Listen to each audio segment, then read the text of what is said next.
Sizzo omulungi omulabi wa Kwezi Media Group nenkwebaza emirimu gyotusaako engalo nga bulijjo tukyaza General Bigirwa Secretary General w'ekibiina ekya Common Man's Party ate nga ye mubaka wa Kamuli Municipal 2026 tumulese olwaleero ku Lwokutaano teyalabikako ne ku Bbalaza teyalabikako ne si lwakuba nti nno aba tayagala kujja naye emirimu emingi egimuli ku mutwe kunoonya kalulu kola bino kola biri kyekimuleetera oluusi ebiseera ebimu okubula abantu mumbadde bubi nnyo olunaku olwajjo General Bigirwa aliwa kale olunaku olwaleero tumuleese sebo sooka obuze ku batulaba abatulaba abalungi mwebale nnyo okukwatirira omukutu nga naffe bwe tujja mwebale nnyo mwebale ddala ku nsonga eyo tubaddeyo era tukyaliyo speed y'ebyobufuzi nga nakugamba yeeyongeramu wakati mu kweyongeramu nti obuvunaanyizibwa nkwasaganya bungi nze ssabawandiisi w'ekibiina ky'omuntu wa wansi Common Man's Party kati ey'ofiisi yokka etwala obudde bungi okola emirimu gyayo ate nemba nga nze mubaka wa Kamuli Municipality addako obuvunaanyizibwa nabwo buyitirivu nnyo ate nga bugenda ne resources mpitirivu so nemba nga mujja kunsonyiwa oluusi ku Monday nesirabika oluusi ku Friday nesirabika mujja kunsonyiwa ku ekyo naye njagala nnyo akalulu kanaba kawedde 2026 okomawo ku seeti wano nga ndi mubaka agomakula nnyo agomakula ate era kyetusabirira nga ndi mubaka mukama tusaasire tovolaba oluusi tubakaabirira bannaye era njagala wano wennyini nebaze mukulu Mayanja Canada mukulu Mayanja nange kantwala omukisa mwebazeeko yatuweerezaayo ekyasatu mwetaaga bambi musajja yakuza omulimu olwoka yali efudde ki lajeeta nali njiresa ejjinja eyo ku Lwokutaano lwa last week laba bwakikola twagenda okukima Raytona Rebecca nenjirekayo eyo nga tewali kyakukola naye ssebo agamaanyi ganyamba nnyo nange nenjogeza maanyi n'obuukula bakuyita kubuukula ne bakola kino ne bakola kiri kati masini mweri etambula masini etambula bulungi nnyo etambula kati ekisinga okuntawanyira t-shirt sezo ne kati n'ebipande kulevo ya bipande kubanga nze Kamuli oponenti bange bonna bagamba akasajja nga tikanatimba kipande kabala ki omayize bonna babalanze buli omu abala ggwe kabala ki tanawanika kipande era bonna tebanawanika bakyalinze ggwe bwenaayuwa bwenti ng'ogyeko bali abaali mu kaluka NRM aka flag abasigadde bonna tewaliwo yawanise biryawo mulimu abawanikawanikamu ne butakola makulu bwasiiwukasiiwuka manye abantu abamu balowooza nti ekipande ke kalulu kati ze nakidibya mu constituency mu Kalumwendi nze njogera n'abantu kwanza ne bawanika ebipande 10,000 nga tolina kalulu mu bantu omala biseera kati twagala bipande kati kyekiseera kati nsome ennamba y'essimu soma kale bannange mutusaasire guno omulimu gwe tuliko gutandika mwami sewa sani yatusuubiza akakadde ku nomination bambi yakaweereza yali agenda akaweereza last Friday naye nze atamukubira bambi nali busy nnyo ngenda munoonyako ndowooza bwe mmala sheno banoonyeeko buli muntu bambi yatusuubiza ssente za nomination azituwe kubanga tugenda kunominatinga ndoza mu October October nga 2 bana bakulu bayongezaayo ero tugenda okunominatinga ffe tetulira buzibu n'ekyo babongezaayo batebongezaayo Serwaniko muganda wange mukulu Serwaniko yali munamawulire nno bambi yebale nnyo mukulu Serwaniko waliwo Kerimani yali ya red paper naye kati akola bibye yagamba ngenda kuwaayo ezeyemu bambi yebale nnyo yebalire ddala ate ali wano ku ground tali mu diaspora oyo ate mukulu nnyo mukyala Kerimani watusuubiza sente za nomination million 3 simanyi ali ludda ali mu nsi ali bweru eyo naye ndudde omuwuliza naye kimanyi era abeerako atayinza butabeerako tewali atalaba eno kyo tebakulimba abeerako n'abalamu mwena abaana atwagaliza Jeno Bigirwa okugenda mu parliament banange tetuli wano kusaba busabi naye naffe tukola omulimu Jeno Bigirwa okulaba nti atuuse ku level tutaddemu nga bwe muwulira era mbakubiriza balaba omukutu gwa Jeno Bigirwa Moses gwa YouTube bagenda kulaba footage wa field balyoke bakkirize balabe TikTok yange Jeno Bigirwa Moses bateke sente we balaba bajja kutegeera byenjogerako wano nti biriyo ate awo bajja kuba era nga be balagira Jeno Bigirwa mu parliament gendo yogere kino Jeno Bigirwa tukulero mu parliament twetaaga kino kituufu gwe mubeekalakaasa abafuluma tofuluma gwe lwanirira omuntu wa bulijjo sebo amateeka ojja gajja wano ku Kwezi Media kubanga be bakutaddemu sente tewali tabu bwobanga gy'oli taata oli bamaama oli wa mutima ogwagaliza Jeno Bigirwa eno program Jeno Bigirwa tumwagala mu parliament 2026 Airtel ya Jeno Bigirwa eri note 7 note 4 965446 eyo Airtel 0704965446 kakati kambawe MTN nayo tusobola okuba nti nno ekintu tukisuulirako ddala kuli eri 0772 886 9088 noti 0772 884 9088 kakati tuli ku campaign ya bipande na t-shirt kubanga mukulu gundi yali atugambye t-shirt mayanja naye ate ke yatuwaddaako ndoza kintu yakigaliddawo okujjako nga tewali tabu nekiyakoze kimala kyabadde kiyitirivu nnyo okujjako nga anaakola enkola endala ennyo ey'enjawulo okusinga ng'omulwanyi bwaba ng'omulwanyi kubanga munadipi mayanja oyo munadipi nnyo ate ffe dipi kwe tutambulira nakati ate musajja ayogera mazima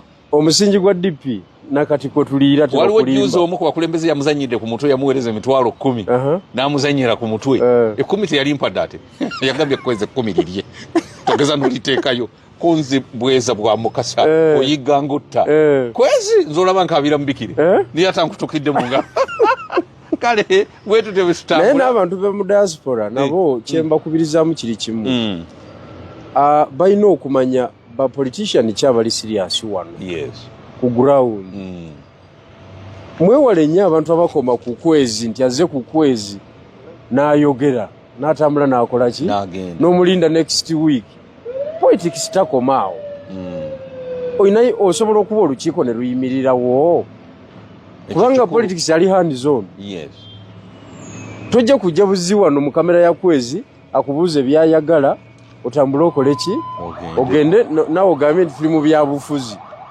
awo oba oliyimba tekimala wano oba ozze kuwa birowoozo byo kale ne tubiraba naye ebirowoozo ebyo biteekeka mu nkola ne ku ground kakati ffe aba ground ate ffe tubeerera ab'enjawulo kubanga nze ngenda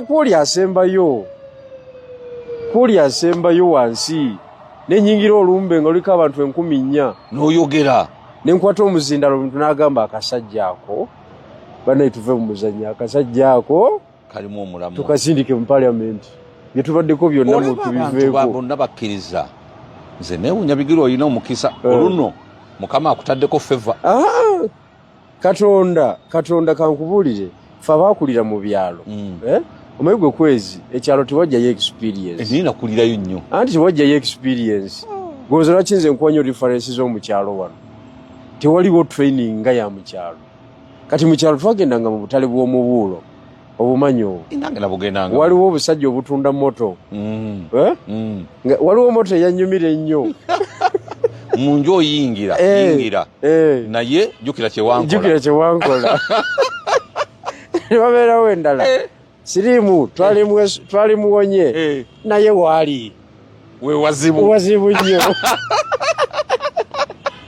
yakwata ekifo ekitewalika kati nze moto eyanyumira ennyo nakati nagitwala nga ni inspirational story kasajja kasoma moto ne kagamba mukwano wankyawa naye kati ondaba otya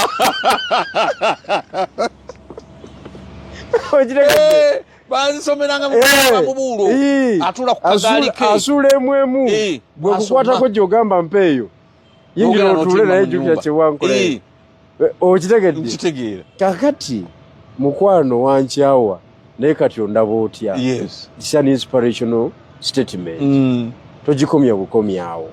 Kati nzo yonna ebyobufuzi gye nze mpita ne we ntuuse wano nange mba nsobola okusomera moto eyo ne kugamba mukwano wankyawa. Naye kati ondaba otya. Ate gwe kugiiramu ddala bulungi nnyo. Kiva nkugambye kwezi nti ffe abaakulira mu byalo tulina experience ze twayitamu ow'ekibuga zaataafuna. Omwatusinga nga bino sijui motoka nyingi mataala naye waliwo ziri training ez'omukyalo ez'omuliro tanuulu mu kyalo. Tanuulu yennyini. Kale bwetyo tutandise omukulu abadde akyabuuzaako ku bantu. Nyongera bajjukiza nti aba Genuine Estate wali ewakiso bakyagenda mu maaso n'okutuguza ettaka okuva ku fuuti 5 ku 10 okutuukira ddala ku eka zonna zoyagala. Ate mu bitundu by'eggwanga byonna tulina ettaka ku nguudo zonna ezifuluma ekibuga Kampala. Kale bw'obanga gy'oli oyagala ttaka solution eryeji Genuine Estate. Tusangibwa wakiso ku Genuine House. Osobola otukubirako kasimu noti 7 53 mukaga noti 799 noti 7 53 mukaga noti 799 nga kiwedde.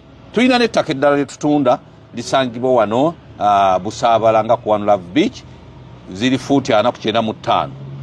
Twagala millions 8 ffe tugenda mu byabufuzi totubuulira ebyo. Jangu tuwe ssente tugende tukubye ebipande. Jangu tuwe ssente tugende tukole zi drive. Kale gwali etaaze osobola otukubirako ku simu noti 7 noti 5 822 basobole okugenda okukulambuza ettaka eryo. Gyono bigirwa. Nalabye nga mwaniriza Maama Kadaga okufana okuwona. Era gwe obadde okulembeddemu ebyokwerinda n'eggaali yo. Ekintu ekyo Maama Kadaga kye yakoze kyagendereddemu ki? Kulumya Museveni mutima, kulaga Busoga nti ekyali y'amaanyi, kubanga nalabye n'abannuupu ab'olugezigezi bonna nga weebali n'obutishaati balwanira omuzindaalo kati bale badde balese byovulo byabwe ne mbagoba mu security line ne mugamba forward ovulo zigende eri bbali mudde eri mu line eddako. Nalabye NRM ngikama buli muntu yenna mu Busoga yeetabye ku mukolo ogwo. Maama Kadaga ekyo kye yakoze indicator kyeri government. Goyinza tubuli ekiri munda w'ekyo. Kakati Maama Kadaga right honorable eri ewaffe tumuyita maama. Ajjayo ebintu ebi bisatu. Ekisooka regional political empowerment gye mbadde nyimbirira ebbanga lyonna. Bannayuganda nabagamba era nzize mbagamba nti politics ali regional. Ali regional atya nti buli sub region esaana okubeerayo ne tiimu eyogera ku lwa region yeyo regardless of the political divide. Kubanga region we bateyina bantu baayo b'amaanyi bankizo tesobola omukono gwayo tegusobola tuuka ku lusaniya lwayo ku lwa ggwanga. Tesobola kukomba. Kyovulaba buli region ebaako n'abasambi abagikwata for some good time. Ne bagikwatirira. Omuntu n'abeera prominent mu kitundu okumala emyaka 4. Omuntu n'abeera prominent mu kitundu okumala emyaka 3 nga yaliwo yakutte. Kati West Nile tosobola gisuuza Moses Ali Katonda amala kumuyita. Kati gwe Buganda owe Busoga ow'Omwankole Moses Ali tomulaba nti wa makulu. Olabanga omuntu eyafedda. So mu community mwava bo bagamba oyo yateesa ebyaffe. Moses Ali ebyo biyitira mwoyo okututuukako. Yatuuse omukono ku lusaniya Moses Ali. Mpulira okitegedde. Kati e Busoga Kadaga yaggyeyo ekifaananyi kya regional political empowerment. Nti buli kibiina kyazze ku mukolo gwe okumwaniriza, si kumwaniriza nti alina achievement gye yaggyeyo e Kampala.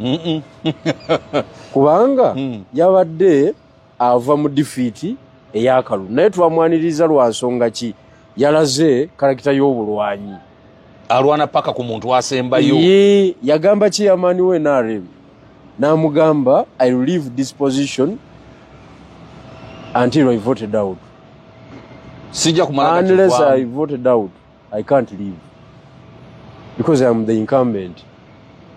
toyinza kufotookerera woba ngobera mu kalulu mu box manye nti okoze eki ompangudde onkubye naye si kulekera muntu yakajja nze mulekera ate nga nze ndi siniya kuye nagaye tekijja kusoboka kakati ekyabaddemu ekikulu ennyo ku celebrating courage gye yakozesa okwatulira omusajja tijjajja nwana naawe gonkuba sirina mulala tolimba bantu goli mu lutalo luno naye olinjiganya kutuuka ddi bambi mukazi wattu wakanzijjako obwa supiika wano juzi kakati nekino okitutte okiwulidde yamwambula kyenkana kati alindiridde kumuggyako bwa minisita ndowoozeera nagamba naye tokuba nze nzekka nange nina gyenkola ki gyenva kakati question ya political empowerment ya regional political empowerment nevaayo bulungi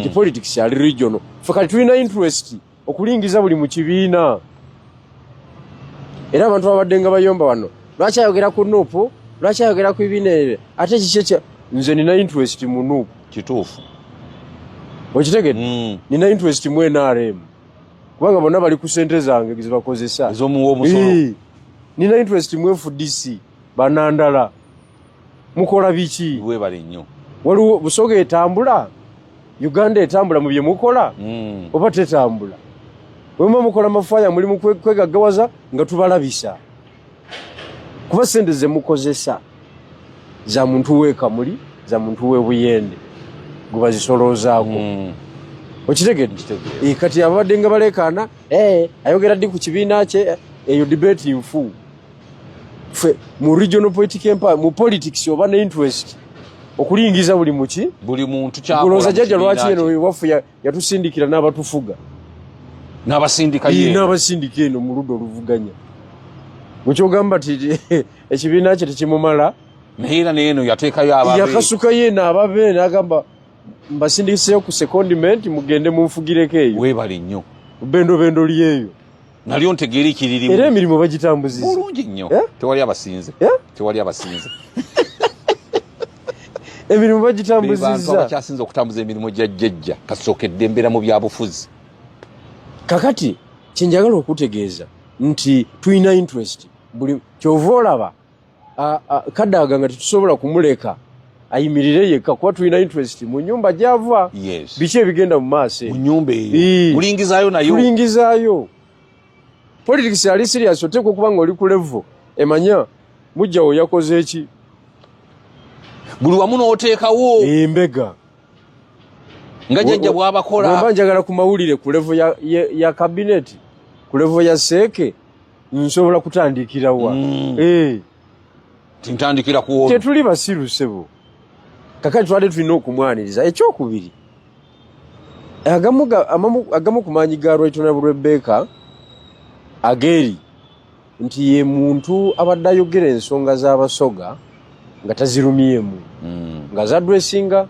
ku national level n'ejjajja era nga olabira ddala nga ali pro people newankubadde nga gavumenti bitono byetadde mu nkola naye nga ye enwana ye ebadde visible era abantu ne bagifiirira kati ekyo kimuwa enkizo kakati ensonga ey'okubiri yadde Busoga yo talina kubuusa maaso eyagamba jjajja okugoba yamuwa amagezi okugoba Kadaga mulabe we nnyo n'okusinga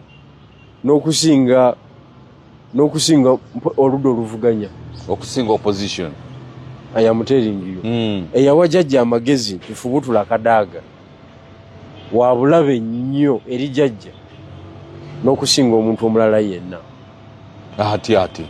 ati kakati yamunjigisa epeesa enfu bw'oba mu Buganda baakutwala emisinde gwe nga NRM nga tokyalinamu mbavu zimala newankubadde kati mwajjamu ebizibu byamu jjajja asobola okumanipulatinga olw'obunafu ate obwalabikawo kati region nga Busoga gy'olina okuddako okwetaaga okitegedde mu political mobilization gy'olina okuddamu okwetaaga kubanga ye second strategic region politically wandibadde weetaaga ennyo kati oteeka ku minzaani nti ku Teeso ne ku Busoga neetaaga ky'okusinga nti Teeso njagala kituufu naye in terms of political violence eri wala tesobola kukosanga Busoga bwekosa singa ebanga esitudde olutalo singa wabaawo nga bagukumye bonna nti Teeso egukumye ne Busoga egukumye ani asinga okwafiitinga Busoga ali kumpi nnyo n'ekitebe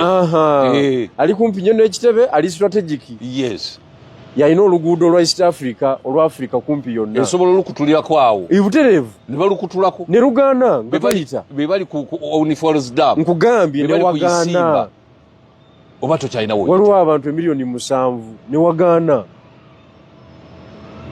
kati omuntu yenna yagamba jjajja agende mu lutalo ne Kadaaga tamwagala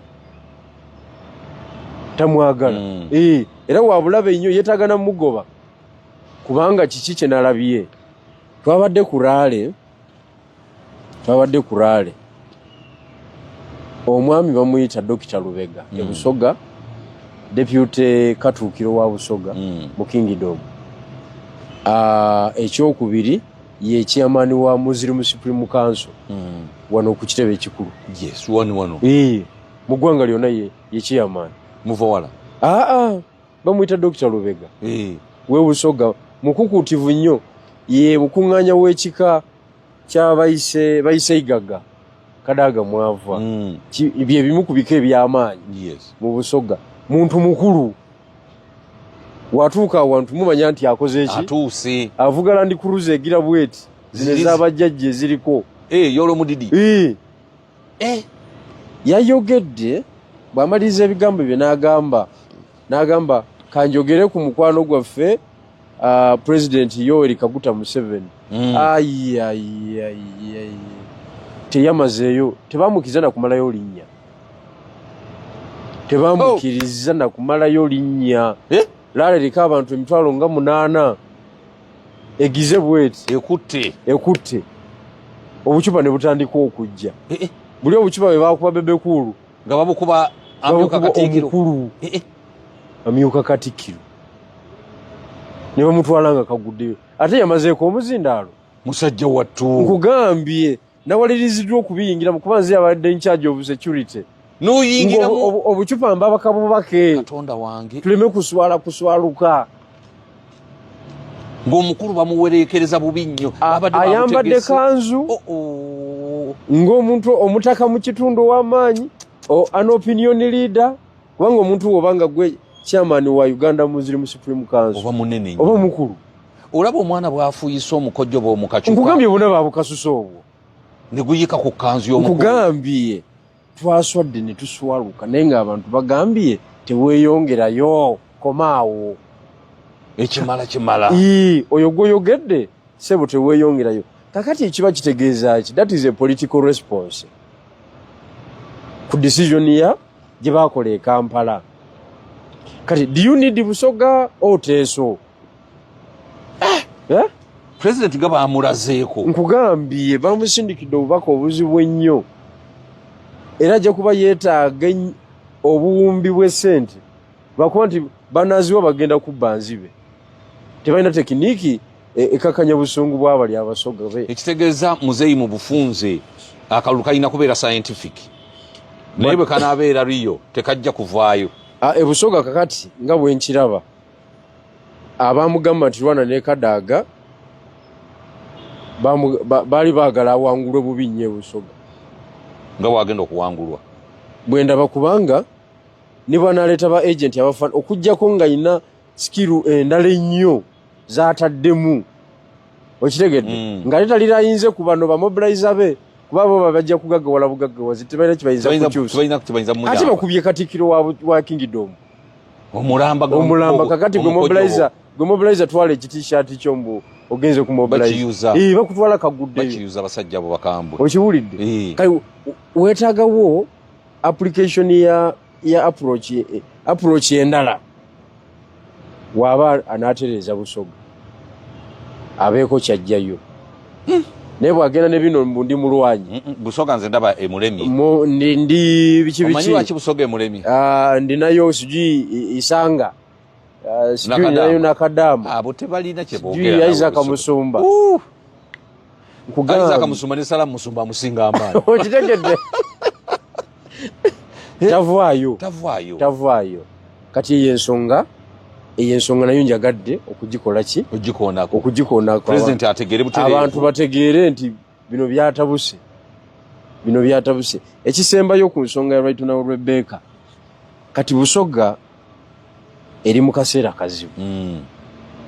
Wakati wa political wing ekulembera Rebecca itwala Kadaga ne Kingdom. Obwachabazinga. Buli mu kaseera kazibu nnyo.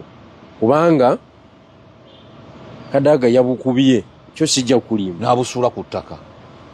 Kyo sijja kulimba yabukubye. Kubanga okwogera kwe kwonna kwalaze nga ababbi b'amataka nti Katikkiro yasooka. Muvawala. Byadde bigambo bye nga biri direct ku Kingdom. Muvawala yabbe ettaka kakati ate. Nti okusinza ku bigambo byaki? Bya Kadaga. N'alaga Kyabazinga nti takoze kino takoze kiri okusinza ku Kingdom ze ndala ezikola ki? Bwe zitambula. Ngali direct. Endulu bwevuga. Nga ereda. Endulu bwekola ki? Bwevuga. Kakati Obwakyabazinga bugenda kufuna akaseera akazibu okukuba olukuŋŋaana kati. Jukira mu coronation wali eyakaggwa Kadaga tiyalabika. Mu butalabika naye effect ye nebeera waawo. Buli yakwatanga omuzindaalo nga tenti ziwuuma Kadaga mu lubiri wakati. Mu lubiri wakati nga tenti ziwuuma Kadaga. Kubanga yalwana ennyo Bwakyabazinga okubeerawo. Okiwulidde? N'oyo Kyabazinga aliko. Nkugamba. Yalwana ennyo okumuteekako. Era njagala okutegeeza nze nga Bigirwa Moses. Omanyi Obwakyabazinga eri tebuketalinga nnyo ku opposition politics. Bali nnyo pro NRM. Era bw'oba bakulonda ku RDC oba assistant RDC oba akalimo konna akekuusa ku bya gavumenti wali otuula ku mwanjo ku Bwakyabazinga. Kakati ffe Babigirwa opposition ne invitation tetufuna. Mugenda bugenzi ng'abasoga. Otomera butomezi ebintu ne mubihandolingiraawo.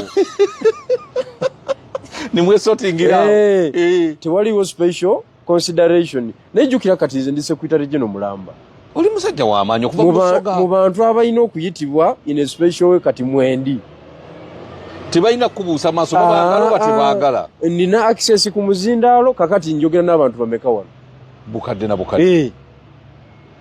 Eno sho zezimu ku zisinga amaanyi mu Uganda. Kituufu. Mu byobufuzi. Okiwulidde? Kakati kati ndi ku mutendero ogw'abantu abalina okukola ki? Okwogera. Ab'ensonga. Abateewalika. Kubanga olunaku a week wengamba bugambi nti kwogera eri abantu bameka be mbanjogedde nabo nga nzigyeko ebyamawulire bino ngenda ku nnyimbe 8 ku 10. Katonda wa. Week yemu. Abantu nga bafa nnyo wammwe. Kati ekyo kitegeeza ki? Nti mba nkubye laale 10. Mu bufunzefunze. Ngenda mu bibina by'abakyala 15. Bino bya Niigiina. Ebyo. Weetaaga ssente. Okitegedde? Weetaaga ssente bannange. Kakati neewalika ssebo? Teweeyalika kubanga gw'otuukira ddala ku muntu oli. Ku muntu. Kati nze yatandiseeyo embeera eya conflict resolution nga nsaba banaddiini Bishop ba Reverend Father abo basumba Bishop wa Busoga Diocese Busoga North ne Busoga South ye nayimanye nayimane wa Busoga North n'abasiraamu abakukuutivu awamu bapikingeyo ne ku bantu ab'enkizo abatonotono baconstitutinga ettiimu eyingire mu nsonga ng'ekizimba tekinnasamba ddagala. Otherwise waliwo ogenda ne munne bw'ogaba Kadaga nti amaanyi gamuweddemu ayinza ogenda naawe. Era abantu nabagambye nti bannaye muli wano naye Obwakyabazinga buyinza okola ki? Okola pusinga muve mu muzannyo.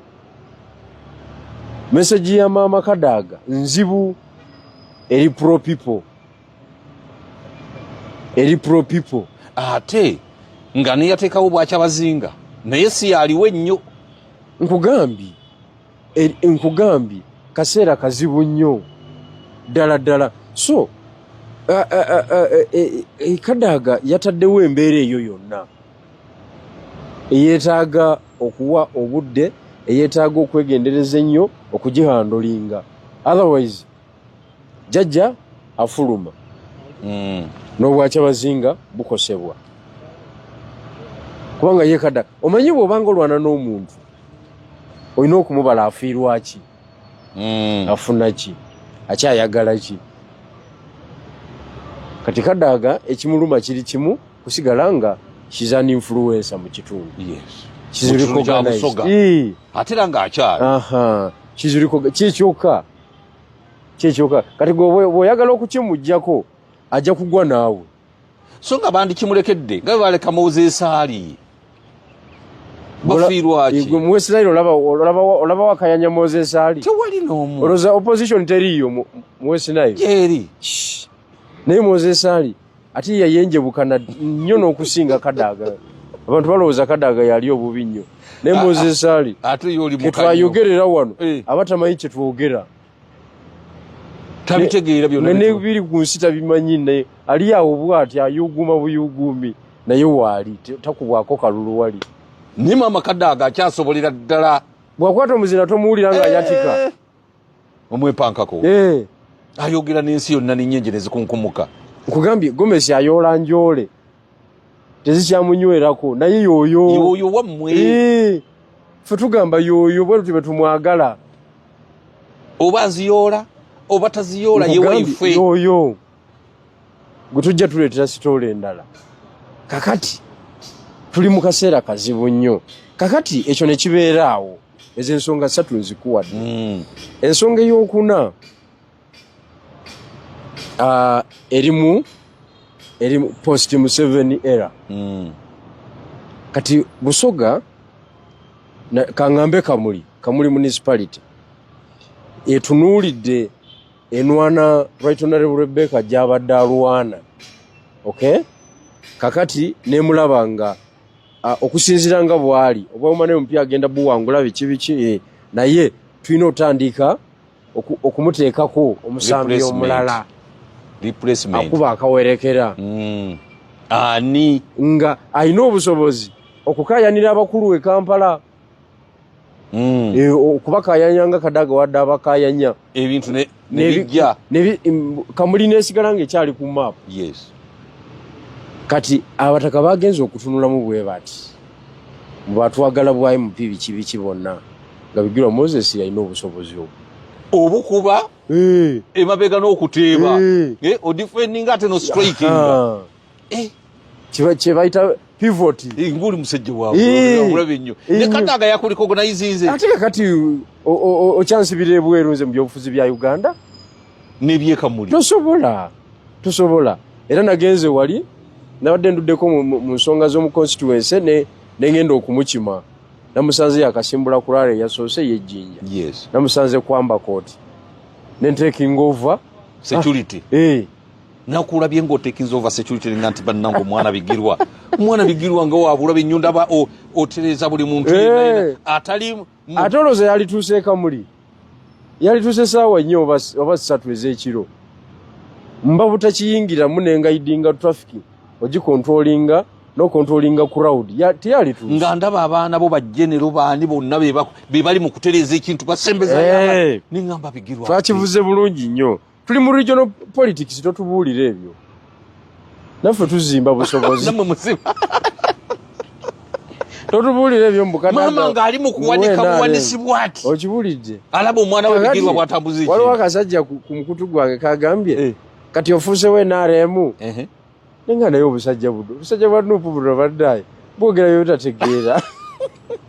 Omusajja wa Nuupu yabadde walinga akayanira omuzindaalo namulabye Kaluuya namulabye ng'omusajja bambi tebamuganya na kusembera awo yakayanye ne yenyoola nga ayambadde na bya Nuupu namulabye nga ayambadde kati asooka ayogere ku oyo ne muroka ya Nuupu yabaddemu mu konvo era nga bagitimbye ebipande bya Kadaga ebya yero kuliko ne basi kwabadde Nzireko we bipande bulungi nnyo. Nagirabye emmotoka. Asooka yogere ku abo.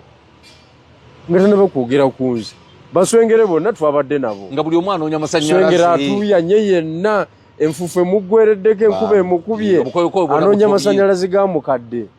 Kubanga ayinamu obuzibu. Teyekakasa bulungi. Ebinaavu eno. Nswengere. Yajja ku bwemupi. Ayagala kujja ku bwemupi. Naye abagaba kaadi bamuli bulungi. Abagaba kaadi bamulabako. Kati yagayika neebereremu nga bukyali. Tebakkiriza mutunula ku wadde eriisa erimu bweriti. Nkugambye. Yazze kutuukiriza mikolo. Alaba oba banamukwatirwa ekisa. So, mweyo embeera oye politics wa Kadaga mu region. Alimu ebintu. Naye abamu ku beesimbyewo ku kaadi ya NRM baalabiseeko. Gwayagala ne yalabiseeko. Era kinyala okutegeeza nti agenda kusuula abantu bangi. Agenda kusuula abantu. Common Man's Party yasimbyewo abantu baffe. Common Man's Party ekoze bulungi mu nomination mu local government. Tusimbyewo katulinde parliament tumalirize nayo. Kubanga awo waliwo emikisa mingi. Nnyo. Busoga nga nakugamba. Nze Busoga nagigamba nti the best deal for Busoga is Common Man's Party. Because ffe tulina obwasekuitale general bw'ekibiina ekyo. Ate oliyo omu. Mujje tuzimbe ekintu. Simanyi lwaki mutya challenge. Kati nze siriiwo. Musajja watu Kenisipoka kanda ali eri awalabuka buwalabusi. Nibi awalabuka tabitegeera. Nati okutandika. Kakande obutiitiizi bagenda kwewuunya ensi eno nti nzibu nnyo.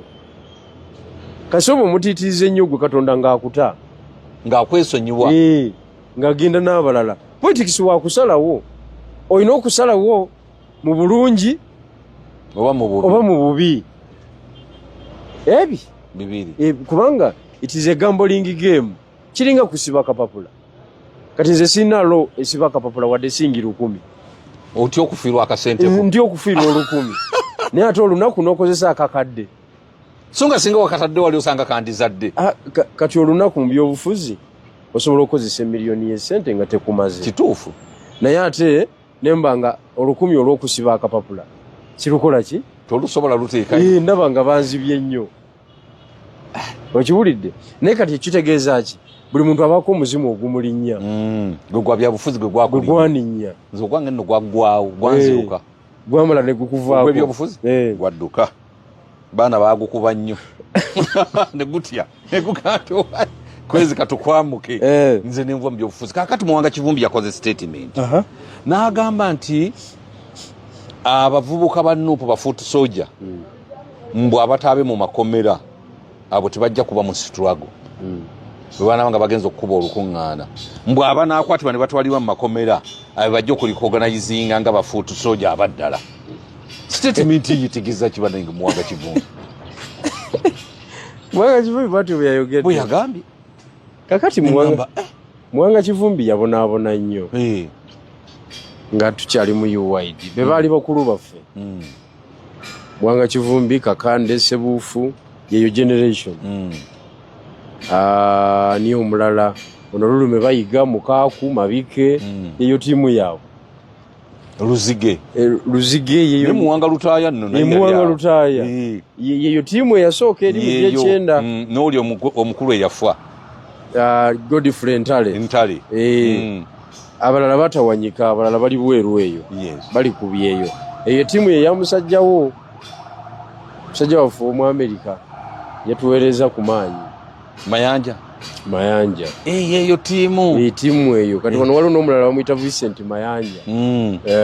Okay. So kakati kati Muwanga Kivumbi ayagala bano abaana bayiteko mu mbeera. Kubanga boogera tumutwala.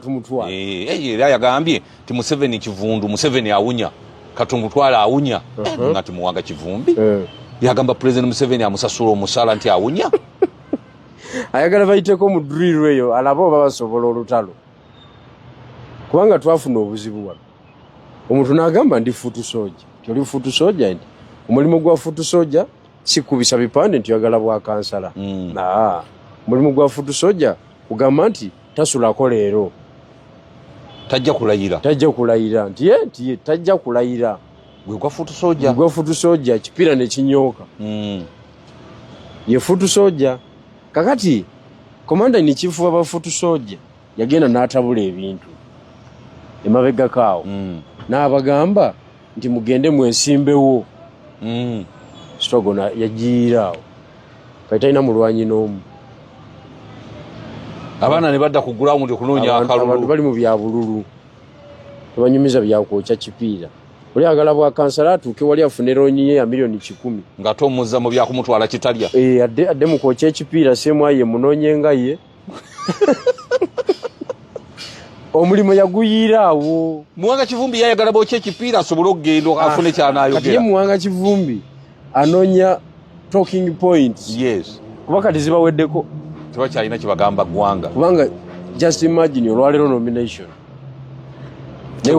waliwo ekiriwo ya gaasi wadde akantu olwaleero nomination jjajja awambye ekibuga ndabye abasajja ba gundi bajje n'omuhoozi bataddeko muhoozi next president bambadde obukookolo nenga tibafuuti soja baffe bali luddawa kati kankubuulire olwaleero nomination tewali kanyooka eggwanga lya ddembe va ku byeggwanga lya ddembe tewali kanyooka akanyooka kati andi kakati gulabawo akeetala akagamba ali ku luno tawona kati goyinza okubeera mu keetala ako ku kiseera kino oyinza okweyinyigira mu keetala ng'abasajja olaba Black Mamba bonna yembeera gye tulize nga tubeeramu yembeera gye tulize tubeerangamu nga prior to nomination political temperature ziba waggulu nga buli wantu wanyooka yembeera gye tulize tubeeramu ku Dr. Besigye emyaka gyonna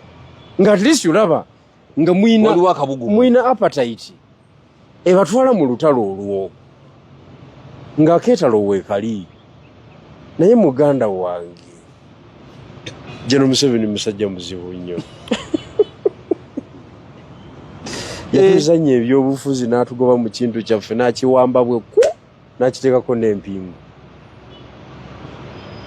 nakirabidde wali mu electoral commission jjajja musajja muzibu yalagira nti ono bamuyiseewo ono tayitawo oyo abiveeko waffe twatwala emikono ffe twali abookubiri mu kusabu meeting emikono gyonna mituufu tuzijje mu district ez'enjawulo mu ggwanga bagala district 98 tute district 137 twalekayo ntono nnyo teziwera na 10 nga mwalwana nga buli district erimu emikono wakati w'150 n'ebibiri plus bagalako 10 ne batubouncing ne batugamba nti district 72 nfu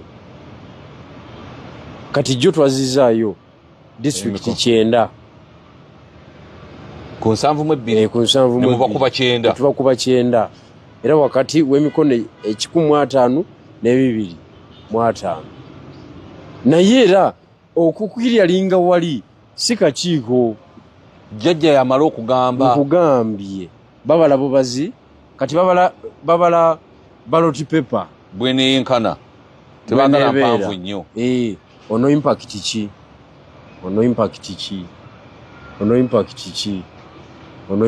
ki okitegedde ne Moroka abantu babe bagenda okiryalinga babamanyi Moroka bazitumya dda weziri awo omuwendo bagumanyi gwe banayisaamu nze okusinziira nga bwendaba kubanga ffe twasooka okusaba meeting emikono kati ate ffe twasembayo okufuna tetuyiseemu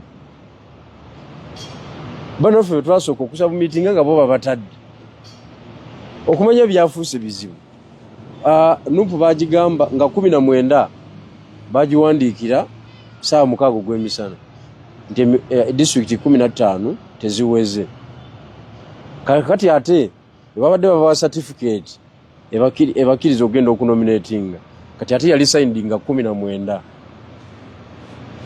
guno gw'omwenda nga 19 kitegeeza bali babakiriyalinga dda ono ne bateekawo obuteesi kalingo okuteekawo embeera eraga nti ne bano tukoze ki tubagize naye nga bo bamala dokiriyalingibwa certificate esoma 19th September atenga 19th September communication je twafuna lwali lwakutaano lwali lwakutaano ffe twagifuna kiro communication yaffe nupu yagifuna misana saawa 4 nje bayiseemu amangu ago babakirya linga batya ku speed kakati ate on the same date olabagambye nti temwina emikono 18 district 15 mfu kati ate babawa discharge certificate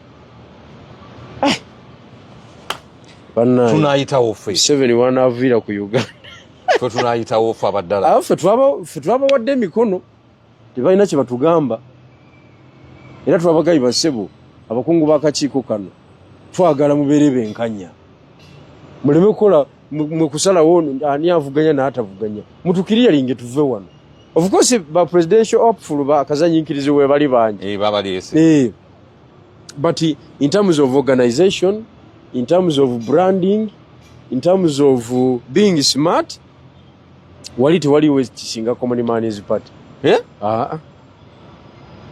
tewali oba balabanga muli organized nnyo ate nga mwe muli baddala ne babanga babatya ndowooza bwe kityo bwe kiri kubanga ffe byatusobedde ne tukuwa emikono n'otugala district nsanvu si kabonero kakulemesa bulemesa abantu ati mu kiseera kino tuwulayo district meka twaziwaddeyo zonna twawaddeyo district 9 bajjeko ensanvu mu 2 mote banazulamu bituli anti kakati era twamaze okusubmitinga ne bagamba nazo ziri pending verification kati ate mu verification baba bokka mote mukirizibwa kubeerayo mu strong room yaabwe ekyo ne kitegeeza ki nti baddembe ogamba nti emikono gyonna miki mifu ne babajja mu technically ne kugambye space y'ebyobufuzi wali jjajja gwayagala okuvuganya naye yagenda okuvuganya naye tosobola kugamba nti oli smart nnyo otuukiriza requirements zonna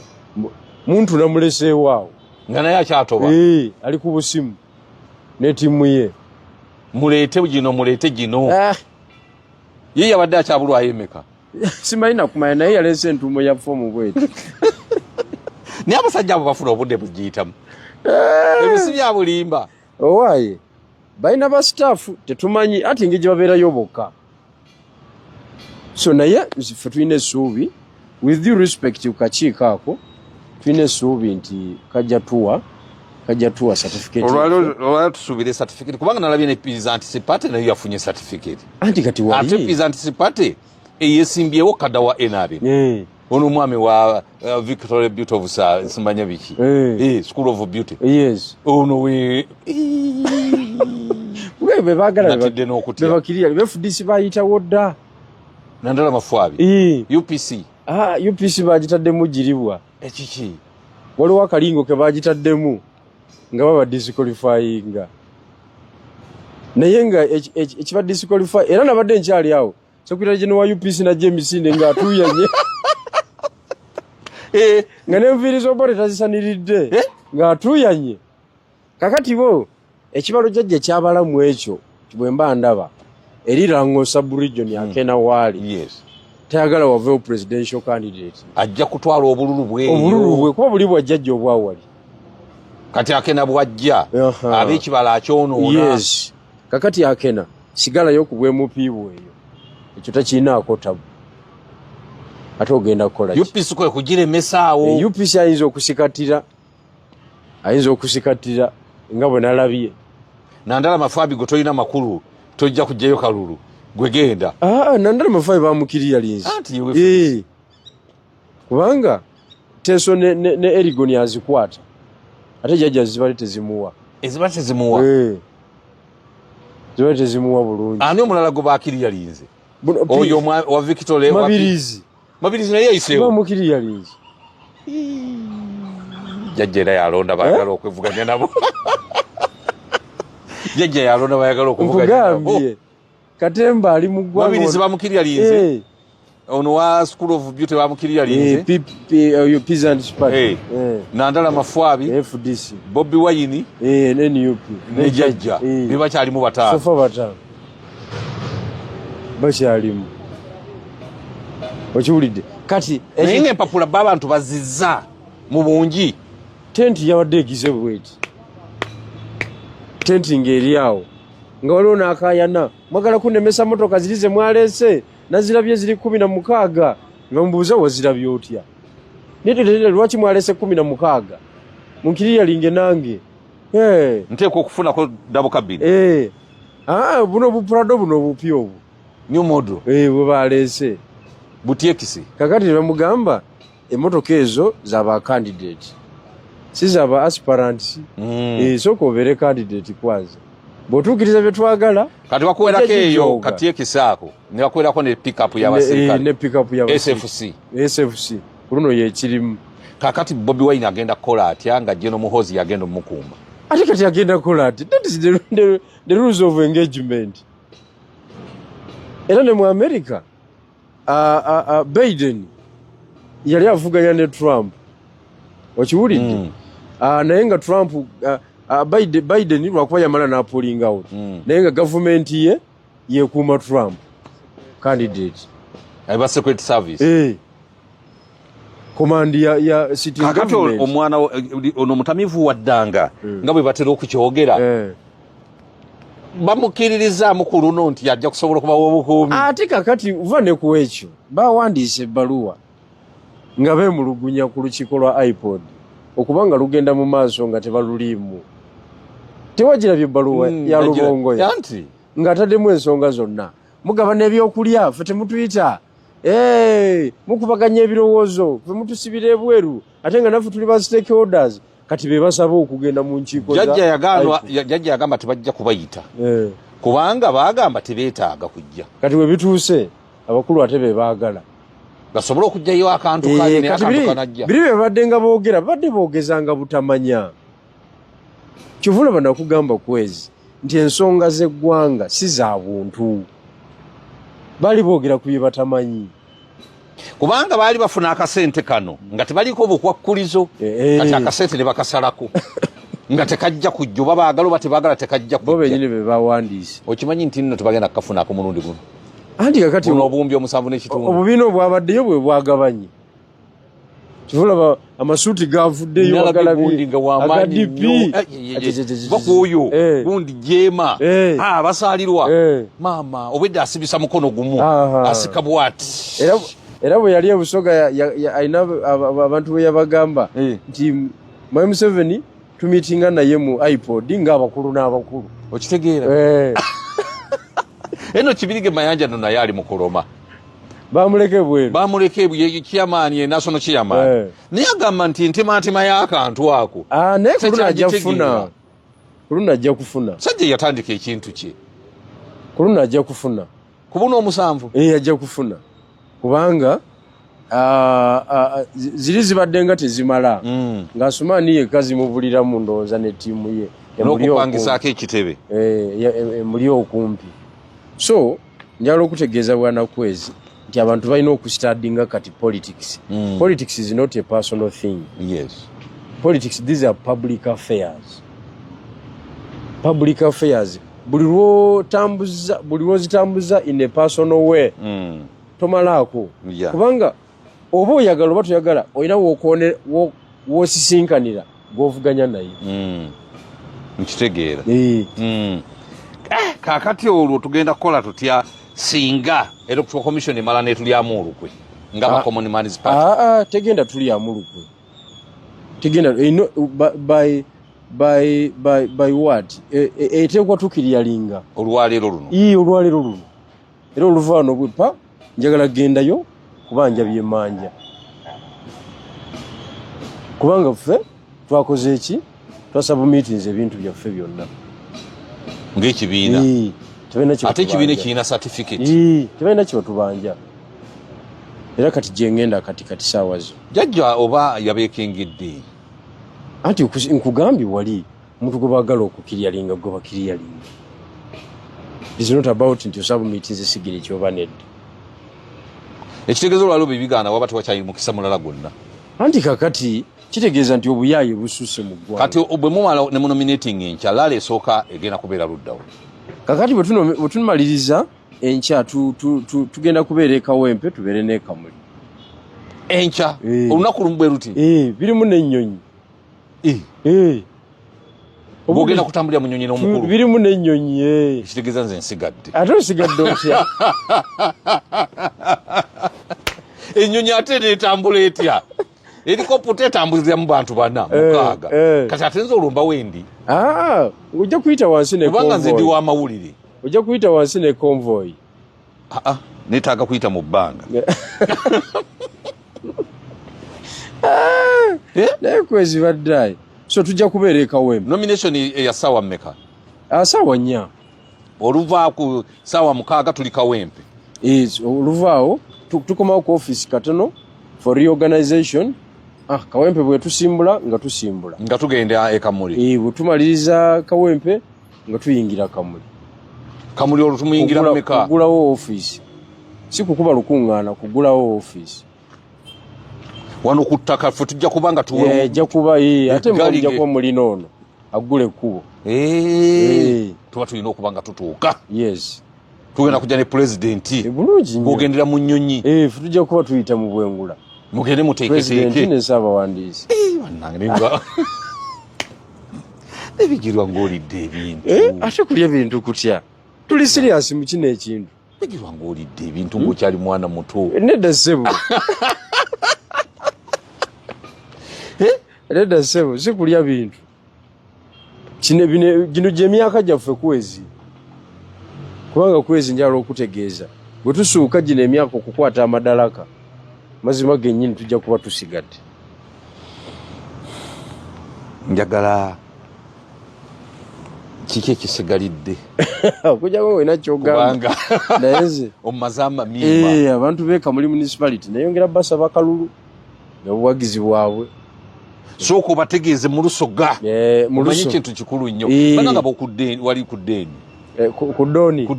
Gye bali. Bagamba ky'abantu. Era bwe sibeerawo wano baba ngamba tetwakulabye.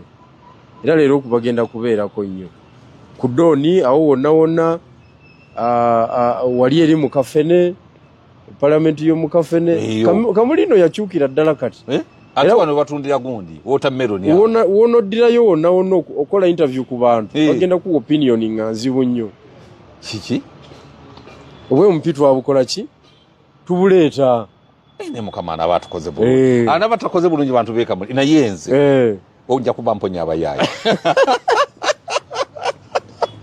Kubanga abayaayi balinze kwezi. Of course abalabe tulina bangi. Omanyize nina ekintu kye neewuunya. Abantu baffe kati abantu baffe abanuupu bandaba ng'omulabe ennyo n'okusinga jjajja. Bw'otunuulira wali engeri ne mu interview wali erinnya lyange lya appearance. Bano tusikurininga ba MP. Bonna okyakolagana n'ebigirwa. Bonna abavudde Busoga bakibabuuziza. Okyakolagana n'ebigirwa. Kyekimu ku bibuuzo byabalibuuzibwa. Ebimu ku qualifications wali eri. Ne bakwegaanira ddala nti waliwo beesansa baze. Simulabaganako. Bye muŋŋamba sibimanyi na bimanya. Bannange omusajja andudde okuva lumwamugoba mu kibiina simulabangako. Nga Petero bwe yeegaana Yesu. Njala okutegeeza. Naye nze wendi ne ku mukutu simulaba. Nkugambye. Abamu ne bagamba namubulookinga. Namubulookinga n'omubulookinga temumbulira kasajja ako. Naye nga byakuyitawo alimba. Ng'ebulina kumunyumya. Kubanze bali bantu bange naawe. Oyinza okunjawukanya nabo. Bali bantu bange. Tebanaleetayo musambi n'ogu mupya. Kakati gwe bakuleetako yatufaanana atya?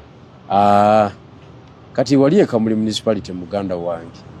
Eri constituency yeesootinze. Emanyi ekyokukola. Tokyasobola kuva Kampala nojja n'oginfluencinga. Mulonde gundi. Gwe Kampala? Tekikyasoboka. Mulonde gundi.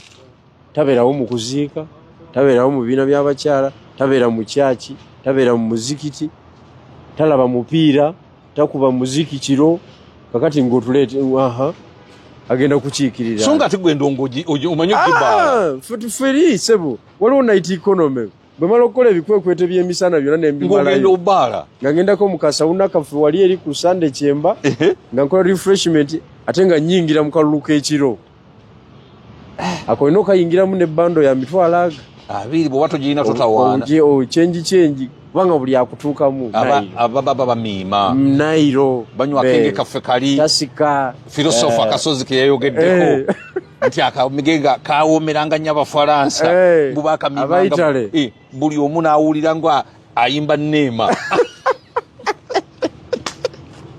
tokamukabakatonda so kati abo nabo nobabaamu paka 9 ajja no siibula awo n'olyoka oddayo ne weeba gino kankujje wano kankujje kwano ogenda okola emirimu gy'ekibiina kati ffe akalutu kanoonya misana na kiro kyekyo bwe ngwa mu kawoteeri awo nga ngenze kulya kyamisana n'eggaali yange nga bw'ogiraba nga bonna balya tuleka entamu zonna tuzimazeemu emmere kiki abawuuta ebirenge nga bawuuta eyo eggaali ogimanyi gwe gibeezaawo olunaku abaana abo ate baana ba myaka egyo ssebo nze njijjukira jajja yampaako omummonde nga tekuliko nanva nga tuva kulima yagenda okudamu okutunula gwaguwa nga nange ndi omu ku abo abeetaaga omummonde omulala gumazeewo dda